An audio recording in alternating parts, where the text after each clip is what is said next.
Suranna TV ఎల్లప్పుడూ ప్రజల గొంతుకనే. చాలా కష్టపడుతూ మెల్లమెల్లగా నా ఛానల్ని నడిపిస్తున్నాను మిత్రులారా. నా ఛానల్లో నా వాయిసే కాకుండా వాస్తవాలేంటి అనేది మాత్రం చెప్తా. చాలామందిని నేను ఇంటర్వ్యూ చేశా. నా ఛానల్లో యువతకు మాత్రమే ఎక్కువ ప్రయారిటీ ఉంటుంది.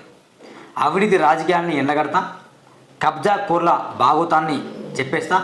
ఇలా చెప్పుకుంటూ వెళ్తే సూరన్న టీవీలో రాజకీయ నాయకులకు జోకుడు వార్తలు ఉండవు, జోకుడు ప్రసారాలు ఏమి ఉండవు.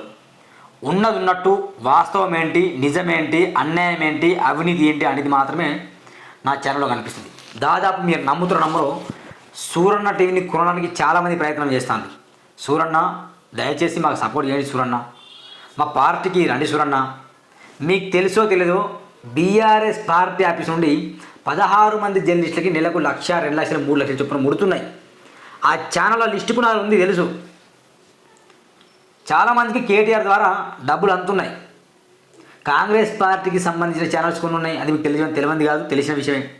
బీజేపీ పార్టీకి కొన్ని ఛానల్స్ పనిచేస్తున్నాయి, కానీ సూరన్న టీవీ ఏ పార్టీకి పనిచేయదు, ఏ రాజకీయ నాయకుడిని జోకదు, ఏ రాజకీయ నాయకుడిని భజన చేయదు. వాస్తవాన్ని మాత్రమే సూరన్న టీవీ ప్రచారం చేస్తుంది.